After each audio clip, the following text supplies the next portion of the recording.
All right, good morning. Good morning. What's going on, everybody? What is going on? Thank you very much for being here. Thursday, July 24th, 8 a.m. on the dot. First off, a couple things. Number one, I miss you guys because I didn't do a show yesterday. So it feels like I haven't done a show in about 6.5 months. That's what it feels like. Not just by missing one show, that's what it feels like. That's number one. Number two, you guys also interrupted me because I was listening to some really, really good reggae music, and then I looked at the clock and it's like 7:59. I'm like, Al, you got a show to do. So thank you very much for being here. Appreciate you guys being a part of the show.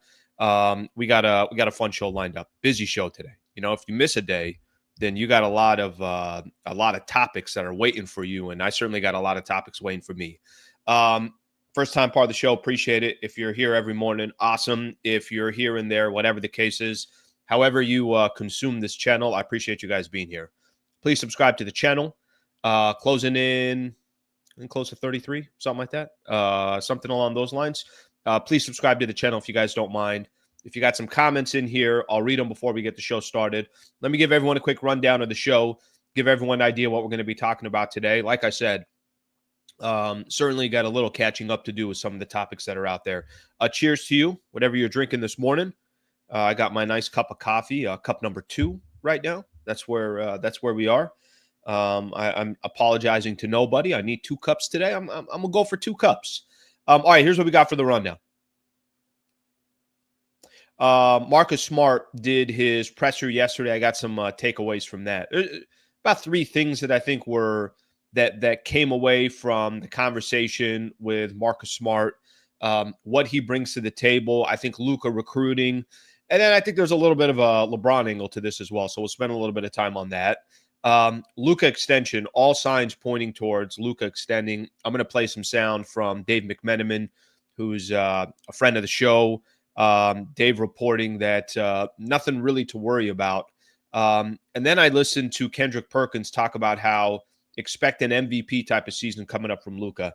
I said that, I don't know, month and a half ago, 2 months ago, something along those lines that you should be. I mean, everything is going to be in front of Luka this upcoming year. But I do want to kind of walk through what some of those expectations will be, should be, and everything else for this upcoming season for Luka. I'm the one that doesn't like give Luka credit because he's starting to look a lot leaner.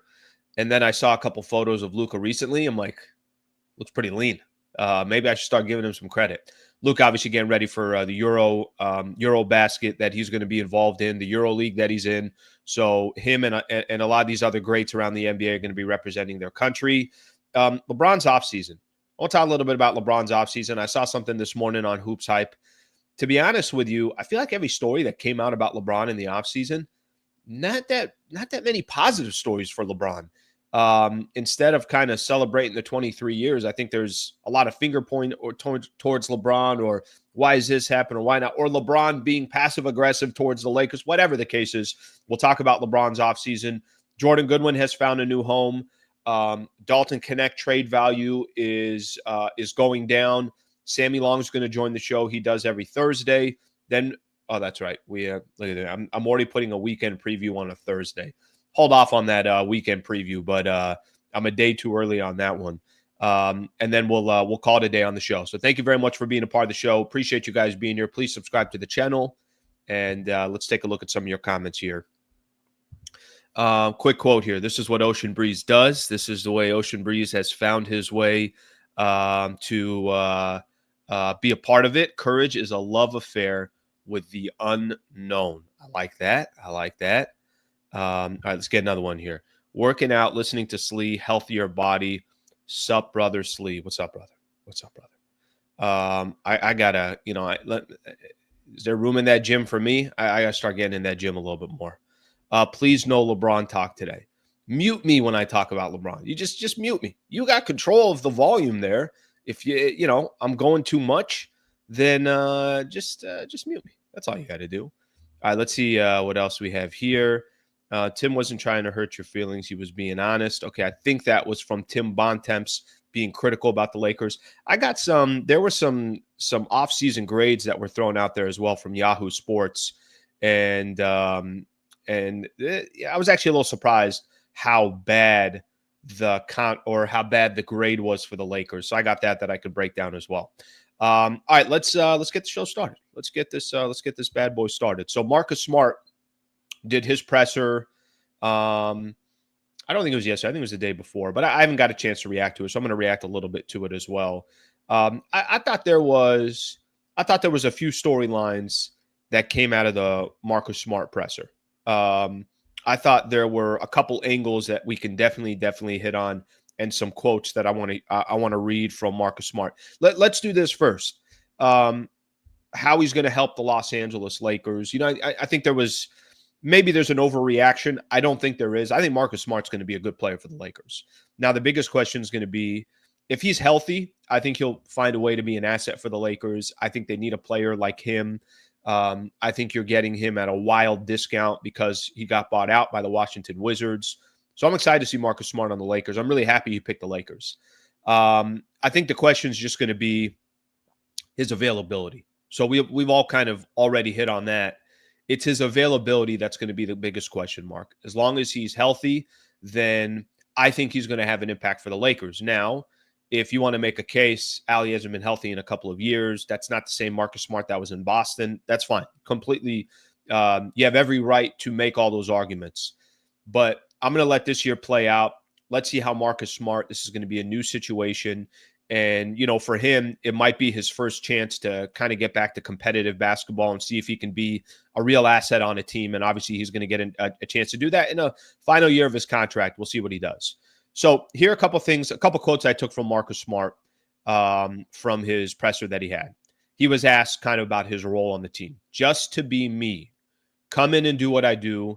And that's being a tenacious defender, just bringing the intensity that I bring, my leadership, my basketball IQ as well, but just being the pest that I've always been, okay?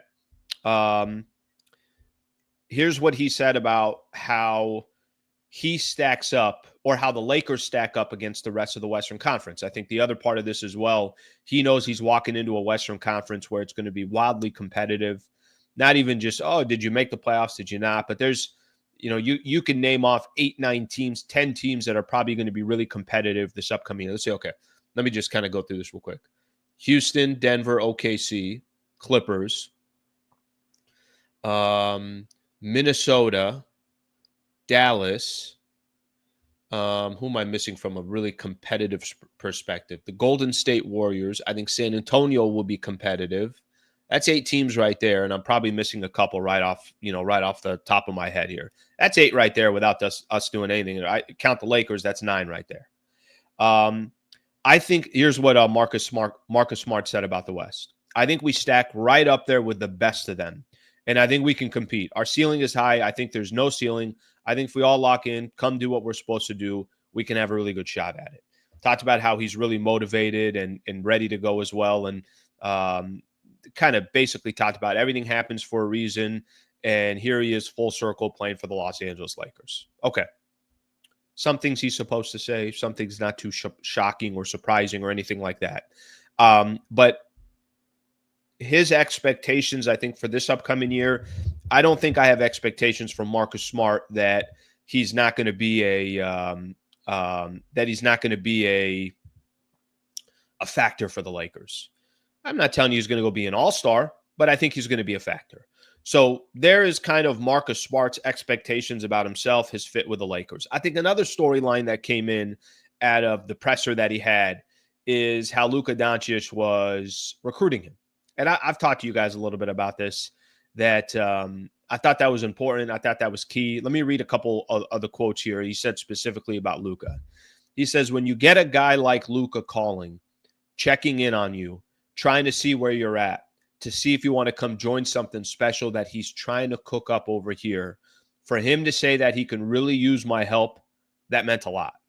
So Luka obviously putting his recruiting hat on, doing everything he can in his power to try to convince Marcus Smart that this is the right place for him.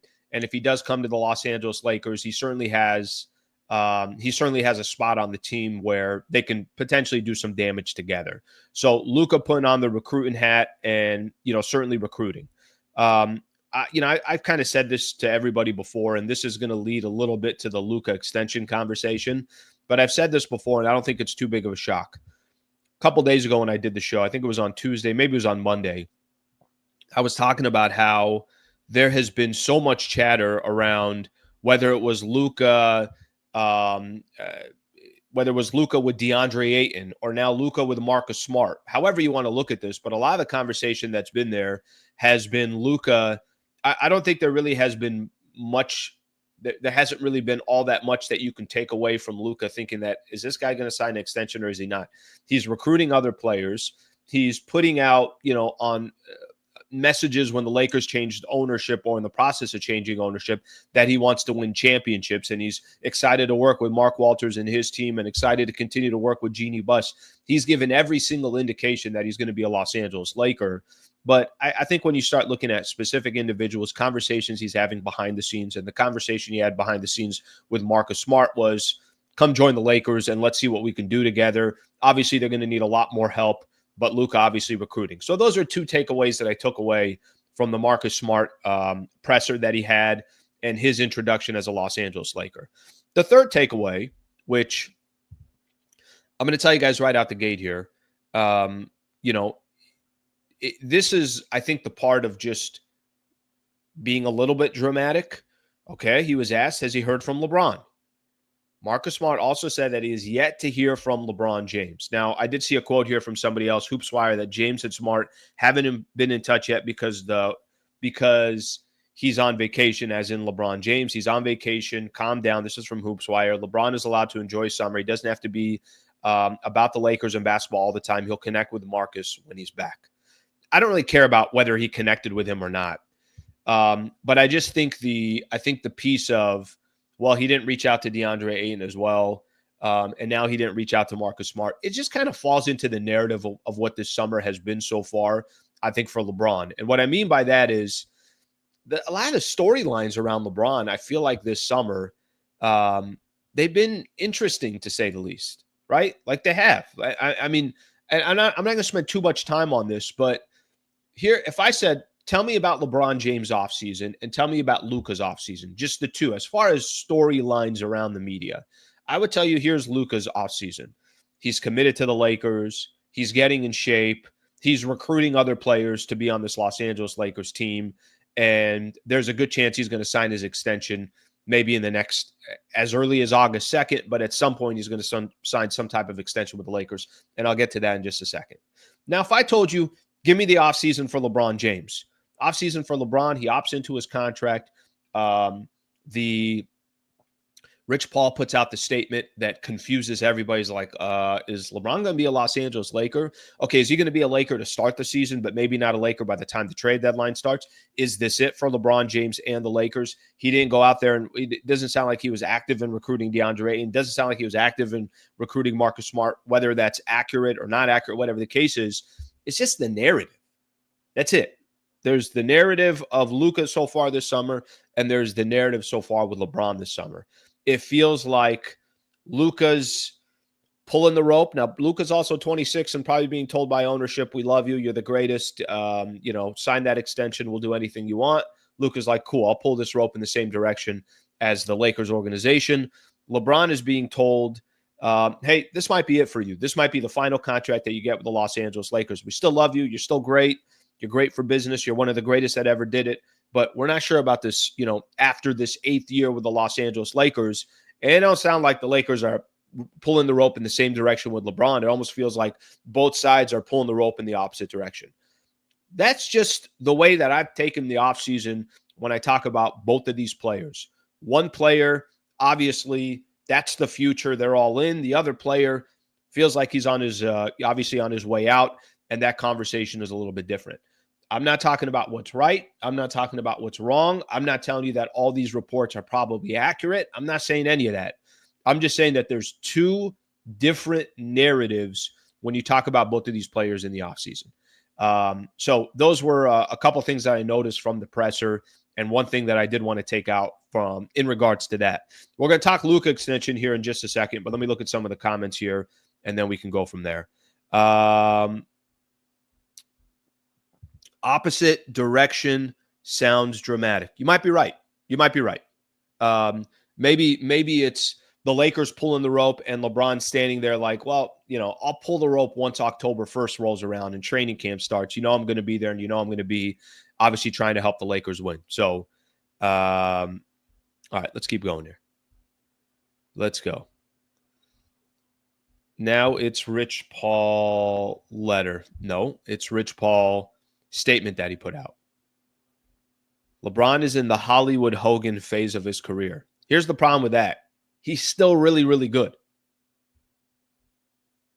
Lakers aren't involving Bron in decisions understandable from Bron. I will tell you this. If that is the case, I still think that's not a good idea.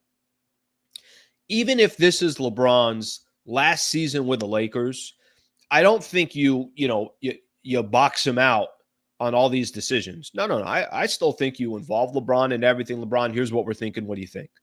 I still think there's and there's no indication that the Lakers are boxing him out. So let's not take that as that's a fact or anything like that. But if that was the case, I don't think that's a good idea. I think LeBron should be involved and give his opinion for every single decision he makes until he decides he's no longer a Los Angeles Laker. He's deserved that right. All right, let's see what else we got here. Adding Smart adds the championship pedigree. I'm with it. Hopefully that is the exact person or hopefully Marcus Smart is the type of player that he was when you look back at his days with the Boston Celtics. He was so good, so effective as a role player with the Boston Celtics. Listen, there's areas of his game that obviously isn't great, but the areas of strength are things that the Lakers need. So hopefully that's going to be something that obviously he brings to the table. Let's see. As much drama as we've heard, you could stamp LeBron 25-8-8 with 70 games played next season. I can't really argue that, to be honest with you. You can't really argue that. 25-8-8 with 70 games. Right, maybe not 70. Maybe it goes 65 games. Maybe those numbers come down a little bit. Maybe it's 24-7-7. But I get your point, and I know exactly what you're talking about. Okay, I want to play some sound for you guys here. I want to play some sound. So yesterday, the NBA on ESPN, so they do their show. Dave McMenamin's on there. A couple of the guys are on there. I think Sedano was hosting the show yesterday. So let me play something for everybody here. And this is Dave McMenamin. We've heard the conversation about, is he going to sign that extension? I think over the last 30 days or so, most people are like, I saw Ramona Shelburne's been out there. She's been basically saying like, yeah, it seems like, I think the exact word, she'd be shocked if he doesn't sign it, something along those lines. So take a quick listen here. I want to play this, and then I want to talk some MVP chatter on Luka Doncic. This is Dave McMenamin talking yesterday about his optimism towards Luka. Luka Doncic. There was ownership by Luka of this offseason to stamp down that he wants to be part of the Lakers moving forward, and he wants others to join him. So he makes calls to DeAndre Ayton, the guy who came into the draft with him as the number one pick. Now he's the center for the Lakers. Makes calls to Marcus Smart. Needs to fill the point of attack defender spot that Dorian Finney-Smith occupied last year. He now plays for the Houston Rockets. Gets Marcus Smart to come. And I think as we look forward, we look at that August 2nd date when the Lakers can offer an extension to Luka Doncic worth 4 years, $222 million, up to that figure. And I would say, if you're a Laker fan, you shouldn't have any worry about Luka coming to some sort of an extension or agreement with the Lakers, which means he won't just be a Laker for next season, won't just be a Laker for the season after that. I think at a minimum, we're talking about a 3-year extension. All right, that's Dave McMenamin right there. So you can see the numbers. You can see the list right there. I think one of these two are going to happen. I know one of the advantages of him taking a shorter contract is so he can sign a supermax when he gets to that 10-year period.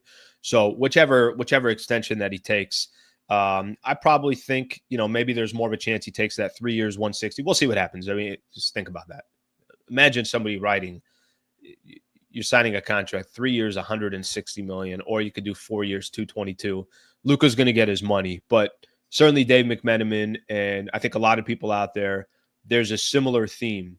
And that theme is don't really have to worry about whether Luka Doncic is going to sign that agreement or not. It feels like it's just a matter of time.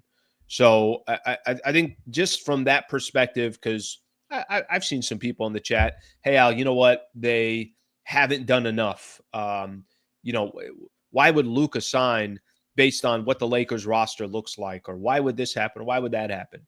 I think the more that you look at this team, this franchise, and how much they take care of their stars, now it's going to be up to Luka. Because I do think the Lakers will do, and they got a lot that's going to be on their shoulders and their back to put together a competitive team, a championship caliber team. I think obviously there's going to be a lot there. But if Luka decides, all right, I want to be a Laker for the next 3, 4, 5 years, 10 years, well, however long he becomes a Laker, 7 years, I don't know the number. However long he becomes a Laker, there's going to be a responsibility on his side, obviously, to be the best version of himself. And then there's going to be a responsibility for the Lakers on their side to put together the best team possible. So every indication out there is that Luka will sign some type of an extension. Now the question is going to be when. I don't know when it's going to be. I saw this as well today as well. I was looking at this on Hoops Hype. American media speculated Luka Doncic has been sculpting his body in recent weeks, losing several kilograms and reducing his body fat percentage. By the way, I think this is coming from a European publication. They're reducing his body fat percentage. Might be delaying signing a new contract until September. There were even hints that he might wait until next summer when he would be completely free to play. Doncic said to have agreed to a 4-year extension worth $229.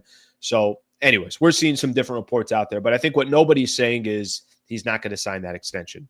Okay, so this is going to take me to the next piece of our conversation. Part of the conversation to me is, okay, Luka comes back. Great. Awesome. I think the next question is going to be, what do you expect from Luka then moving forward?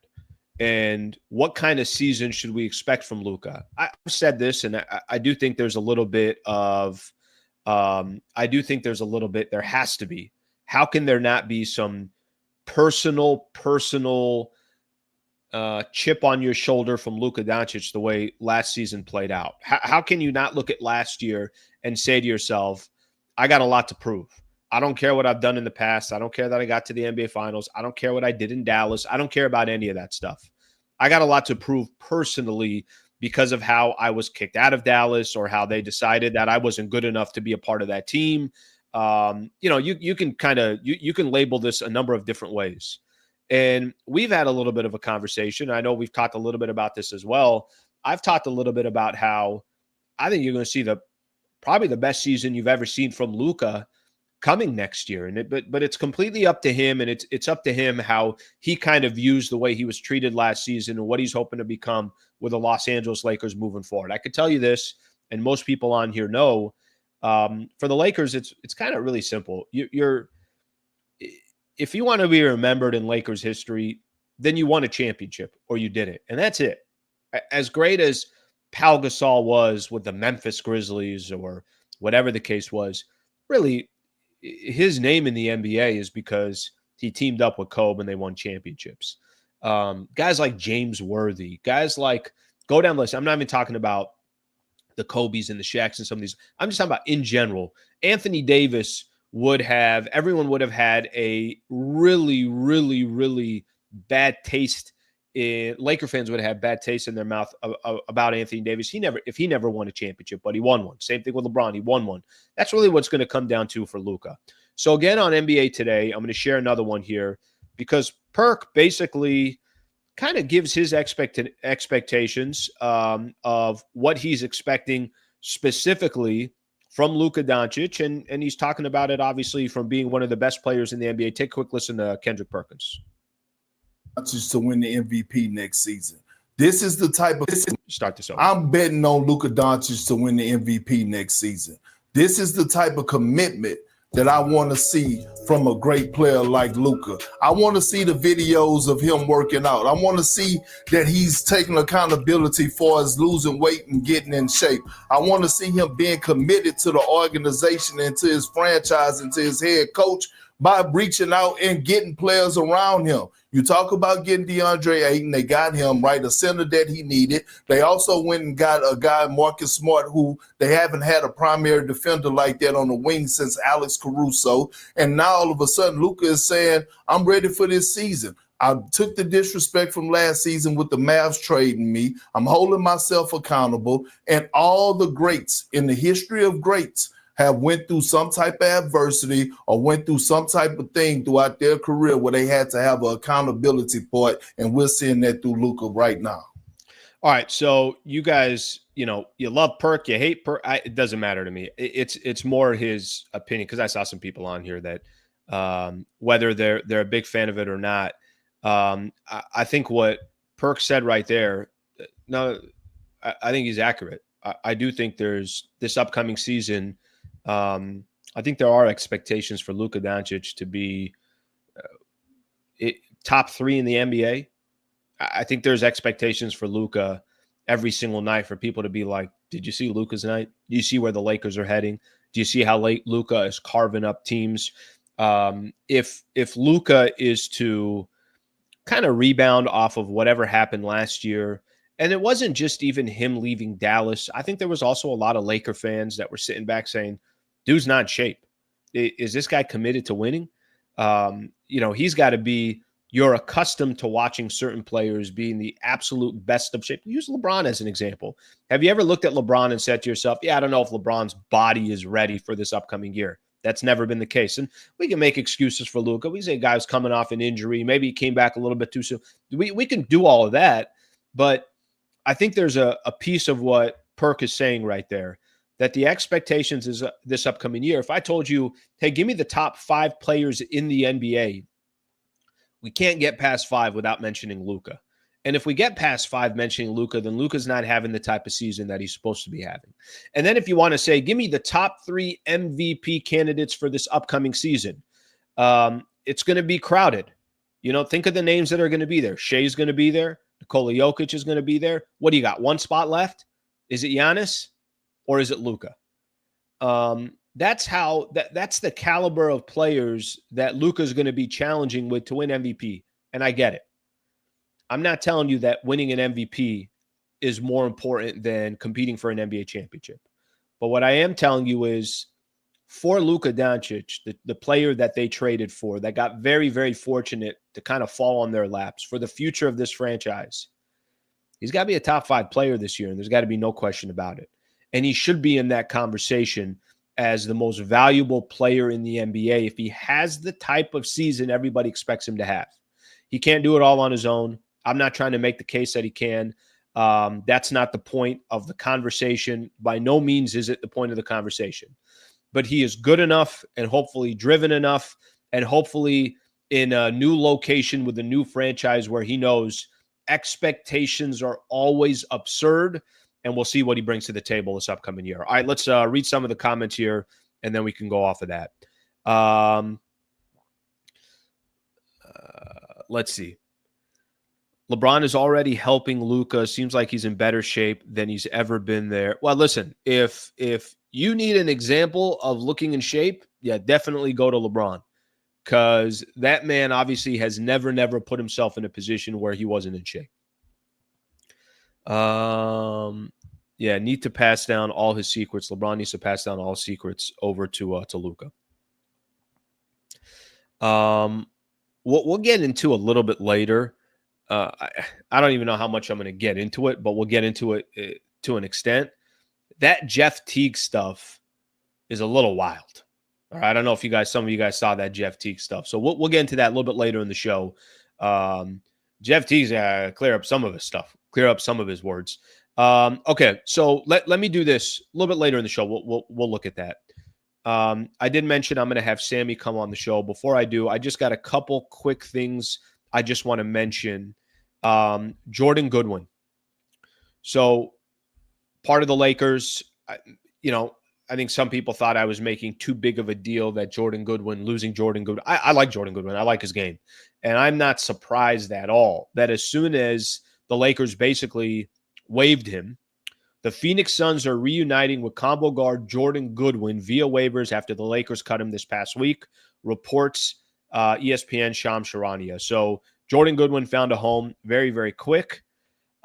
He is going to play for the Phoenix Suns, and he's going to be the same player he was for the Lakers. Now, will he get more opportunities with Phoenix? Probably. This might actually even be a better situation for him because he's certainly going to get more opportunities, and he's going to get a chance to kind of roll up his sleeves and show that organization's not going to have a lot of expectations around them. So Jordan Goodwin joining the Phoenix Suns, just something to keep in mind there. I thought Goodwin was a nice player. All right, let me see what we got here. Goodwin on the minimum is great. Look, I told you, a lot of people like Jordan Goodwin. A lot of people liked him. All right, let's see. Jordan Goodwin, better spot up shooter, or is a better point of attack than Smart? Yeah, I'd still rather have. I get it. Some people, were saying, I'd really not like to give up Jordan Goodwin. It's the price of doing business. It's the price of doing business. Okay, let's welcome in Sammy. Sammy's here to join the show, give us his thoughts on everything Los Angeles Lakers. What's up, Sam? What's going on? Alan, what's up, dude? How are you? Doing good, man. How about you? Doing good, buddy. Doing good. I was listening to Ocean Breeze's motivational quotes earlier in the show. Very, very, very powerful stuff. Ocean Breeze every morning. Oh, every morning. By the way, there might not be a better handle. Ocean Breeze is your handle name. That's a good. Yeah, it's a nice way to wake up. It's calm. Yeah, I like that. Let me just kind of go off of what I was just saying here, because I think the last time we talked, Marcus Smart wasn't on the Lakers yet. So let me get to Marcus Smart in a second.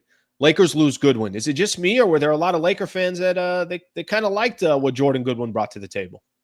Yeah, I like Jordan Goodwin. I mean, obviously, the chance to get Marcus Smart is the price of doing business. Price of doing business. So I can't sit here and be too bummed out. But yeah, it does. Shake Milton didn't really make an impact after he came over in that one deal, I believe, with D'Angelo Russell, but I'm not sure. It's a DFS, yeah, the DFS trade. Oh, DFS deal. Okay.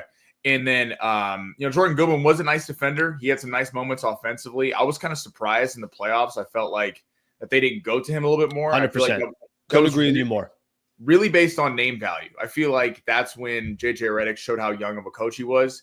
Is a lot of people, maybe the casual fans, don't know who Jordan Goodwin is, and throwing him out there in the playoffs, people go, what? But he was a guy who gave a lot of hustle, pretty good defense, and could give you some points at times. So I wouldn't be surprised if he's a nice rotational player for the Suns next year. Okay, so it's kind of funny you say that, because I do think there were times, listen, Lakers weren't going to beat the Minnesota Timberwolves, but there were moments where you need young, gritty players in the playoffs, and you very rarely turn to him. And there weren't too many players to churn to begin with, but I'm with you. I did think that Goodwin piece. So I don't know if you got a chance, but we got a chance to listen to that Marcus Smart presser, and got an opportunity to kind of see what his value is, what he's going to bring to the table. Luka put on his recruiting hat and tried to bring Marcus Smart. When you saw the news, Marcus Smart was signing with the Lakers, what are your initial thoughts? And also keeping in mind that he has been injured the last couple of years. So, I don't know how much you want to taper your expectations for him, but certainly now Laker. Yeah, well, I'm super stoked. When that happened, getting him on the 5.1 kind of exception there.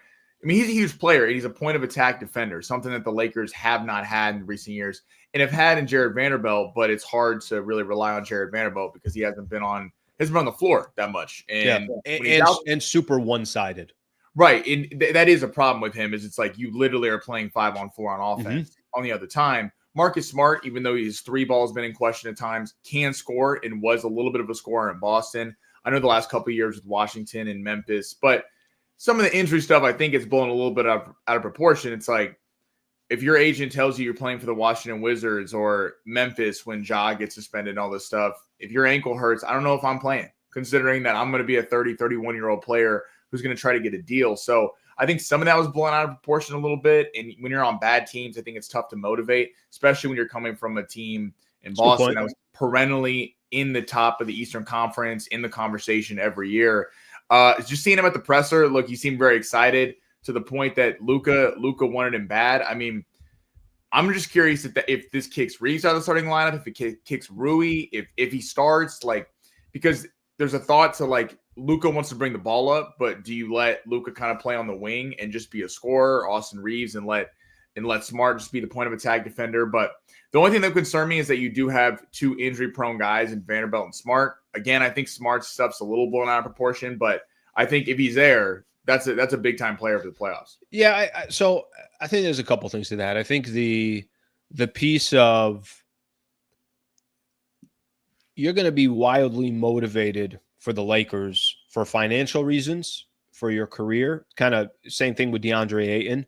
Both of those players are in the final year of their contract.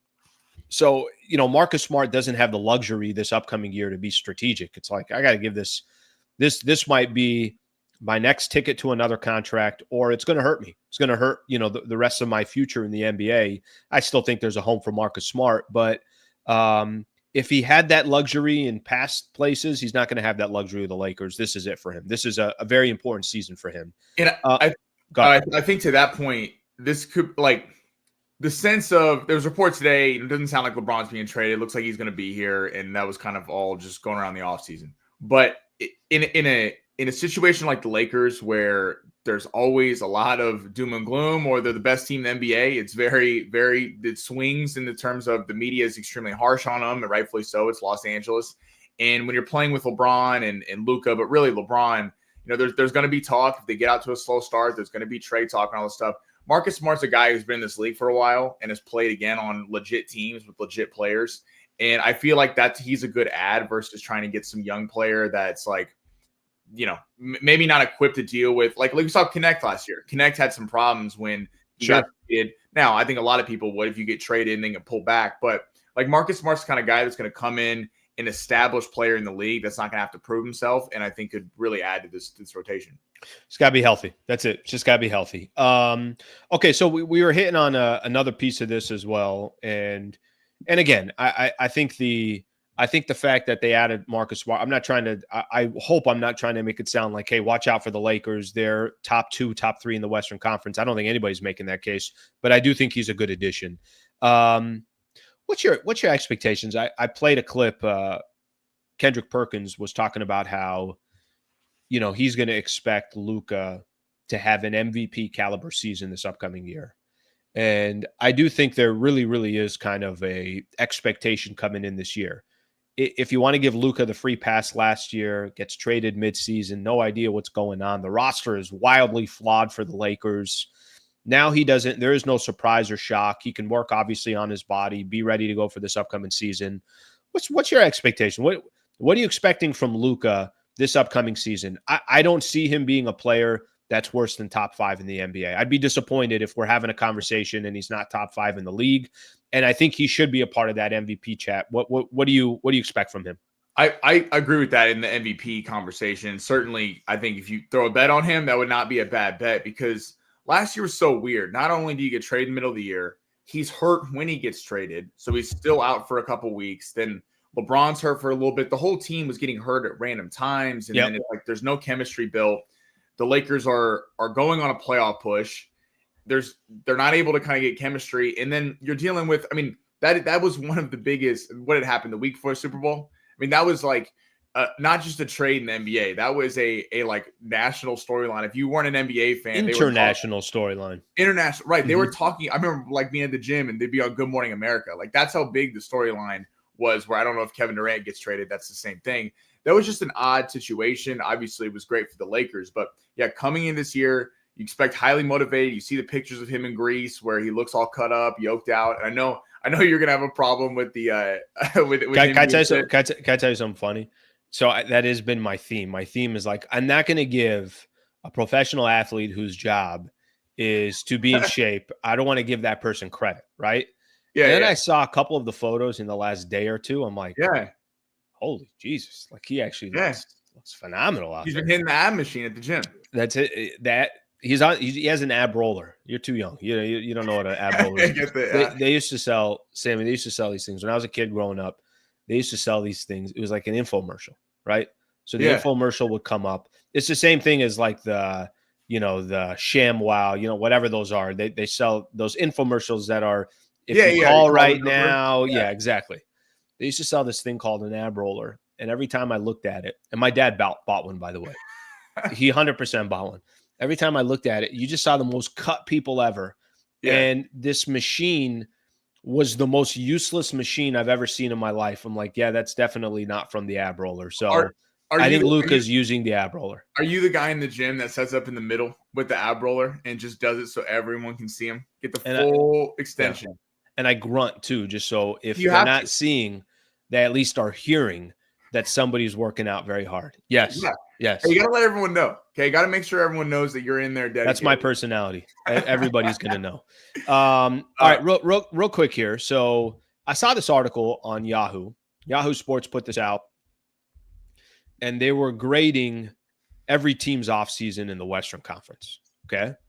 I think there's certain teams, no surprise. You look at Denver. I'm not surprised. I think Denver had a really nice offseason. They got an A. Houston, I think they had a really good offseason. And then they added a Kogi there at the end. They got an A as well.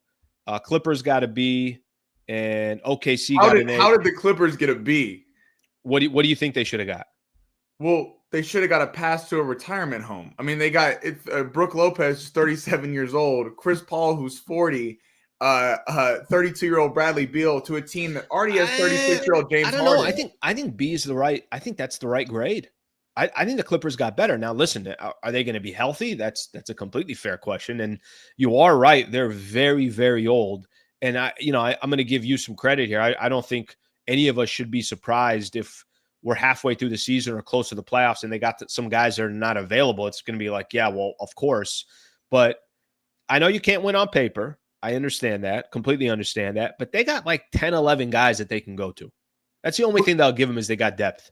No, they do. They do. In all seriousness, they have depth. They have a good roster. But over 82 games, you're adding older players to a team, to a player in Kawhi Leonard who notoriously can't stay healthy. James Harden is getting older. I don't see people are all high on the Clippers. I think it's a very fair argument to say they're too old. That's it. Like, I don't think anybody, you can't really counter that argument. The only thing that I could say is, but they got like 11, 12 guys. And is the idea, we'll just kind of chop up the minutes here over a course of 82 and then hope that obviously they're healthy come postseason. So Clippers got to be. What do you think the Lakers got? So NBA offseason grades in the Western Conference, Yahoo Sports. What do you think they gave the Clippers? Or what do you think they gave the Lakers? I think I saw, was this a D? They did not give him a D. No. Well, so what was it? C minus, something like that? They gave him a C. Okay. They gave him a C. So key additions, Ayton, Marcus Smart, Jake LaRavia. Key subtractions, Dorian Finney-Smith. They also put Goodwin and Shake Milton. I wouldn't call those key subtractions. I got to be honest with you. I was a little surprised. I don't think the Lakers, I don't think this is a C offseason for the Lakers. I think the Lakers had a better offseason than and I'm not trying to blow smoke up any. I think they're still probably 5th or 6th in the Western Conference, maybe 4th at the best. A lot of it's going to depend on health and everything else. And LeBron, is he still going to look like the same LeBron James that we've seen for 22 years? But I thought their assessment of the Lakers offseason, you addressed 2 needs. You still kept all your assets. You have 2 players on expiring contracts. That's going to be very important for them to prove something. They finally have a center. And I think the main thing I'll say again, they still got assets and they could still go make other deals. So technically, I don't really know if their offseason is completely done yet. Yeah, I don't know if this is taking into account the whole LeBron wanting to be traded. Like, if that's it, because I don't know how this is a C, especially if he's talking about like the noise of LeBron. Yeah. Is he going to be here? Like, I don't see that at all. You got Jake LaRavia, is he an established star player? I'm not going to sit here and act like he is, but is an up-and-coming young player at 23 years old, who, by the way, the Kings were working really hard to keep. And Chris Haynes made a thing that they didn't think he was really going to leave. They thought the Kings were going to up his offer. People were surprised that the Lakers were able to pry him away. You got a shooter for 2 guys in Luka and LeBron, but really Luka, who needs guys to sit in the corner and shoot, which also makes Dalton Knecht tradable down the road if you think that someone wants him around the deadline. Ayton, obviously, 1-year deal or 2-year deal with the player option, but Ayton is not the number 1 overall pick, but certainly better than what the Lakers had last year at the center spot. Anything was better, so I'm excited for him. And again, kind of go back to Marcus Smart, a guy who Phoenix was a disaster. Portland's a team that's not even competing, not even close to a playoff spot.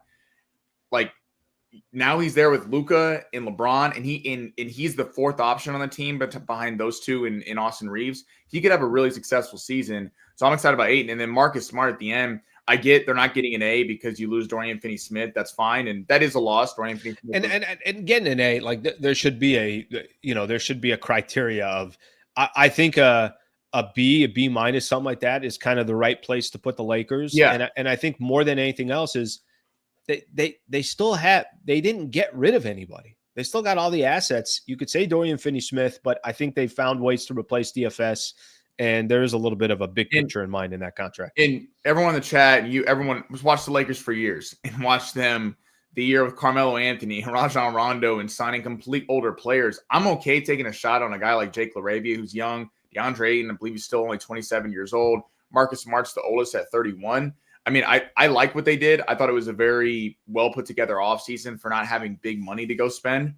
And I liked it. Yeah, certainly I agree with the Nuggets being an A. I thought they had a really nice offseason with Valanciunas and Cam Johnson, getting rid of Michael Porter Jr. And the Rockets obviously had a big offseason. But I genuinely, not just being a homer, I don't know how the Clippers are rated above of the Lakers.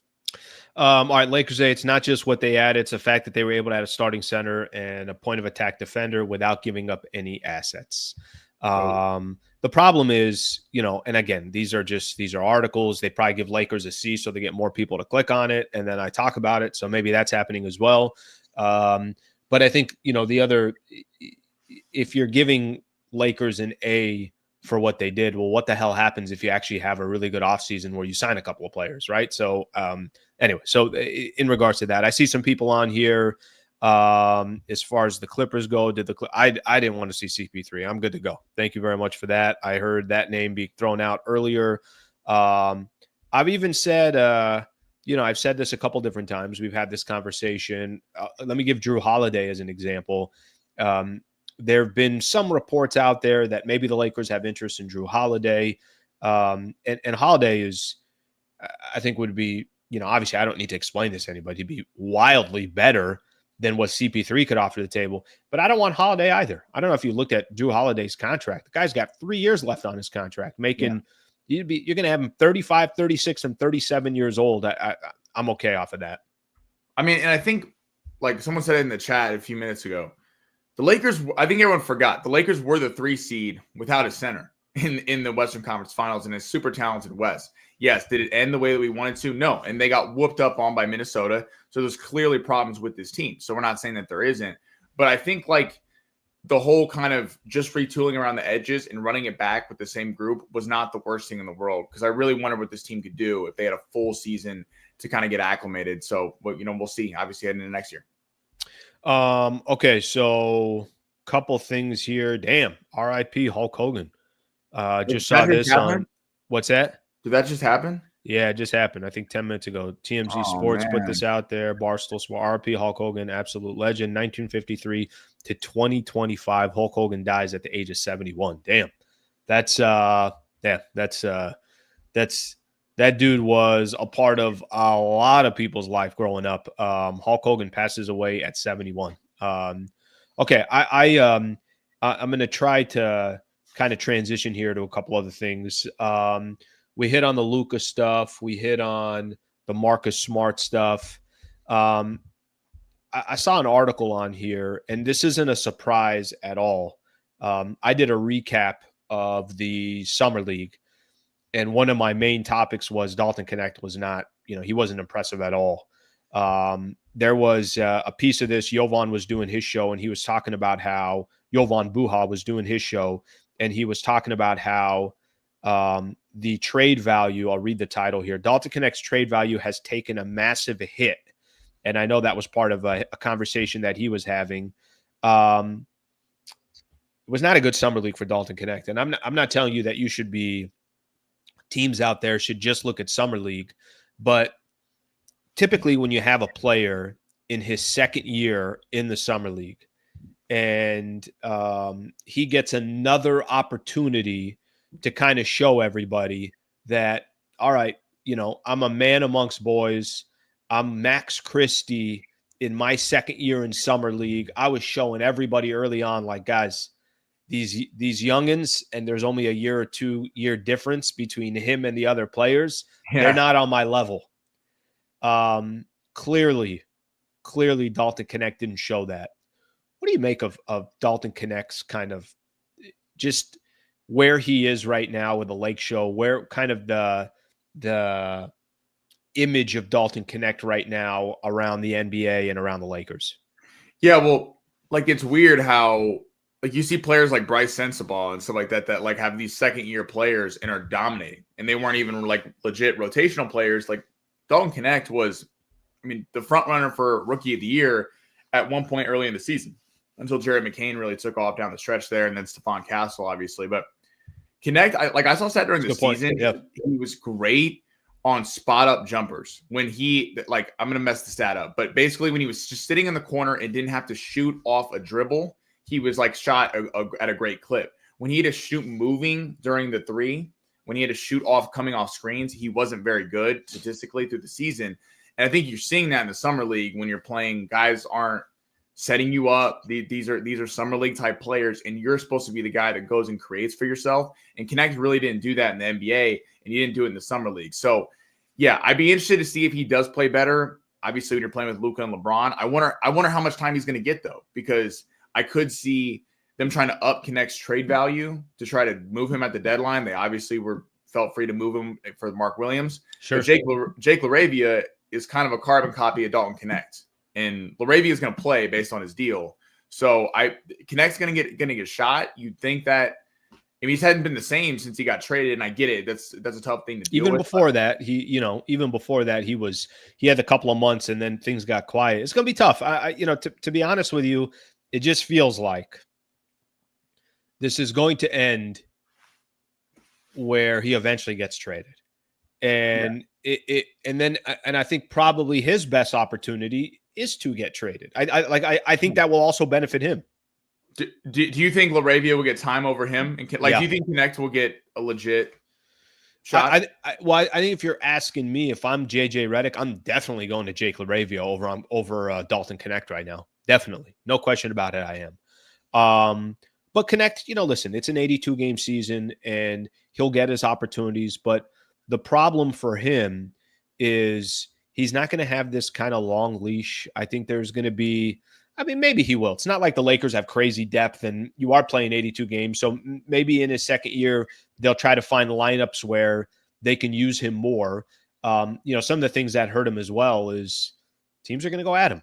They're going to make him work on the defensive side, and he's not exactly going to be your Gary Payton from the defensive side. Yeah, and like Knecht from a carbon copy standpoint, you look at a player would be perfect to play alongside Luka and LeBron. In terms of what you said about the defense is legit. It'd be tough to have Knecht, Luka, and Reeves out there at the same time. But adding Marcus Smart and Vanderbilt, you could see some lineups where Luka and Smart's out there. Do you throw Knecht, try to get some scoring? It feels weird that he's like in his head, because he really would be a guy that could pop off with this team.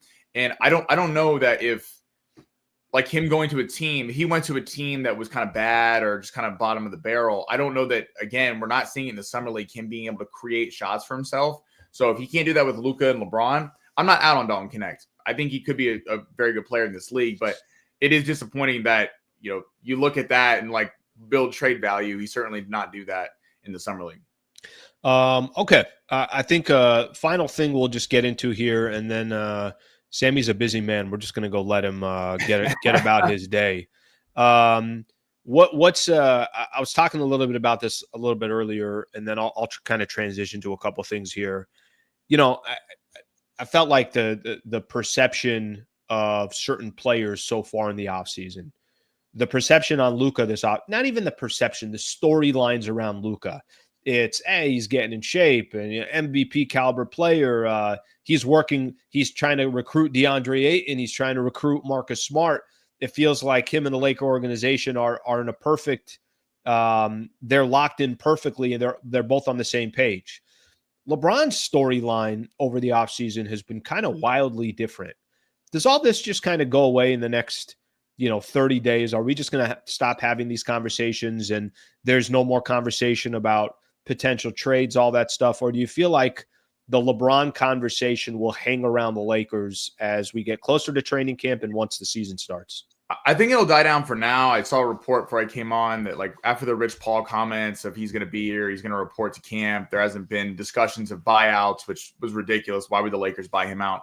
But like, that'll die down around camp. The only way I see it really going up is that if after the first 10 to 15 games of the season, the Lakers are struggling out of the gate, that's where it's going to, like, the Lakers, it's going to be extremely crucial for them to get off to a hot start faster than anyone else, because we know how talented the West is. We know that the Lakers, there's so much surrounds, and I'm sure if the Lakers have a bad record after 20 games, then it's all going to pop up with LeBron not wanting to waste his last season. But what about you? I mean, I think it's probably done for now, because I don't know where he's going to go.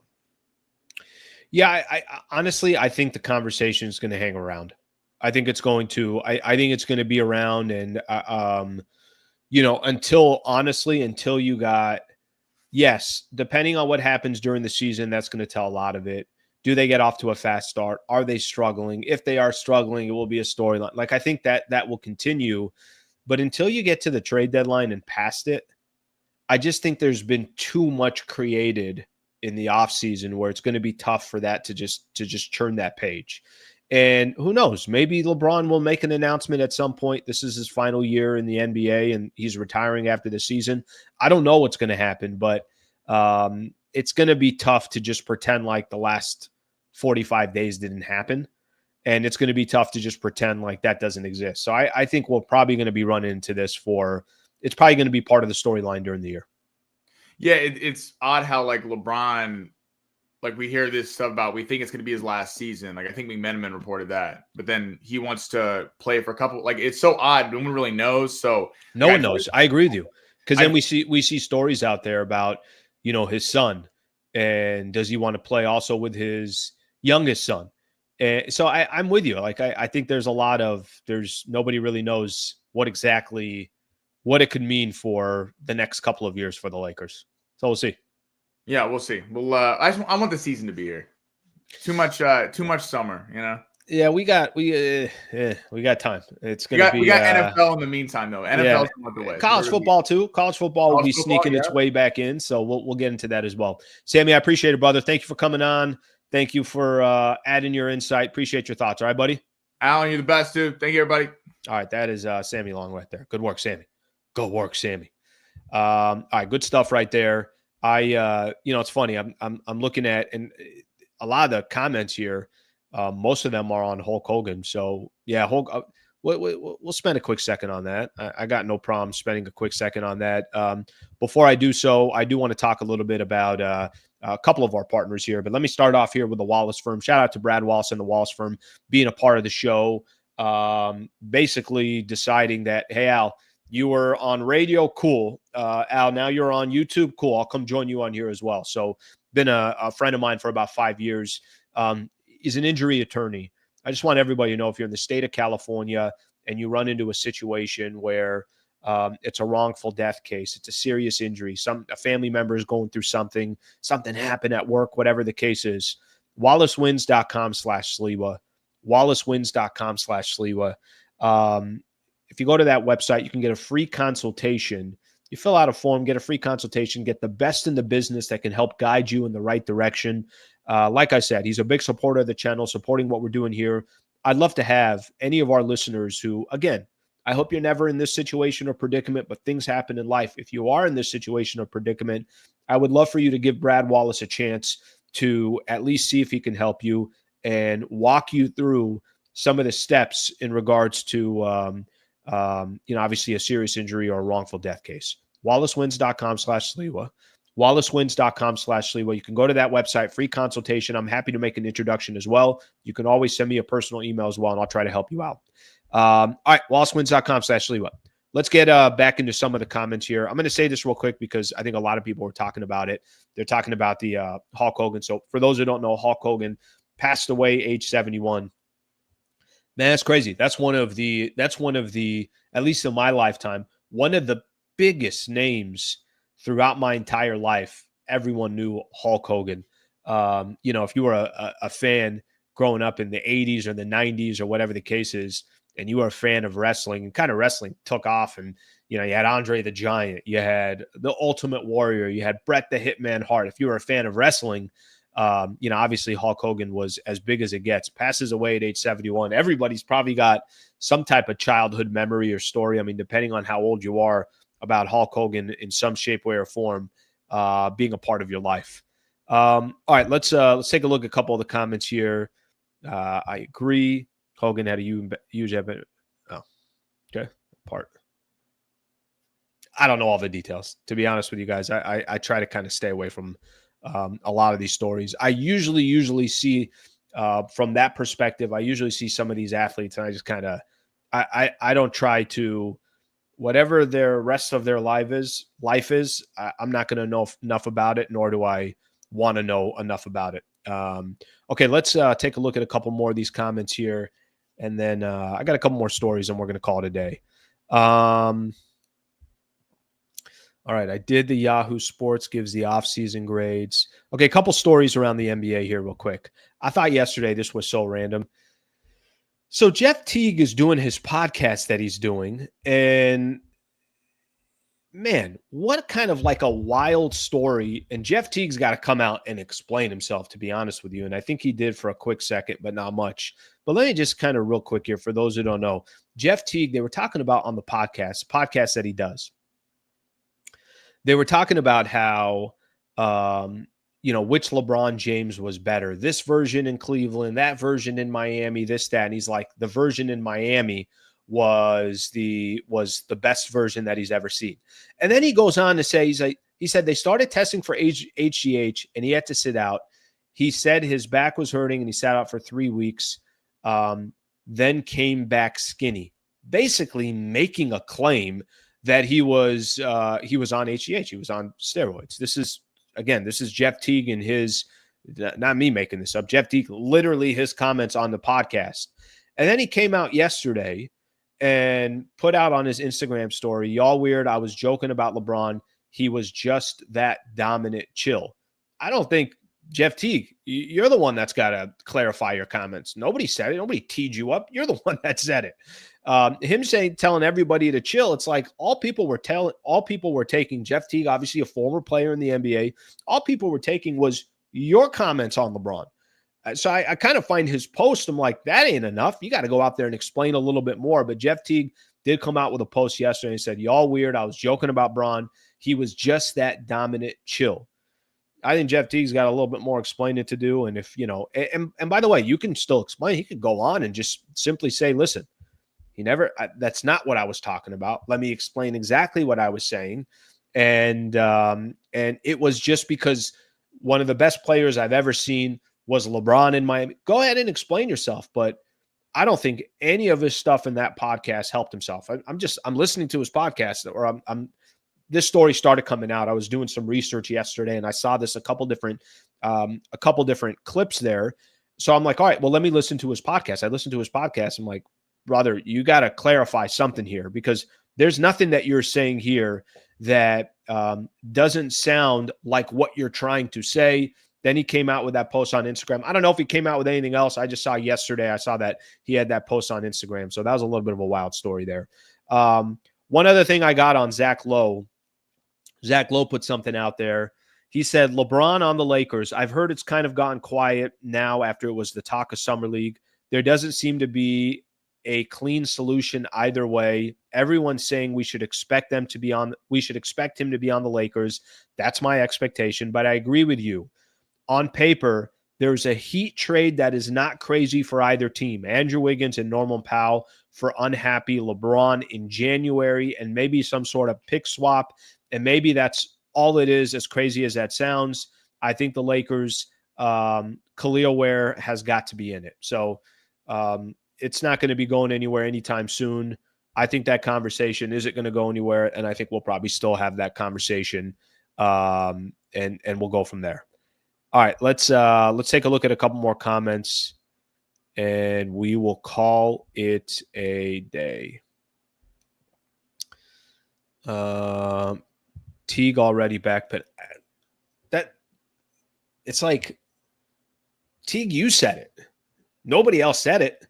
I mean, that's kind of the funny thing. I thought of his post, it was him kind of trying to tell everybody you're blowing something out of proportion. I'm like, Teague, those quotes were out of your mouth. Nobody else. I mean, you're the one that said it. Anyways, I think he needs to clarify even more. If I'm being honest here, I think that he definitely needs to clarify more. You don't joke like that. He's a podcaster looking for subscribers.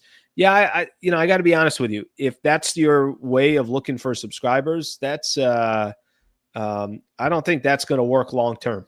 You could get people.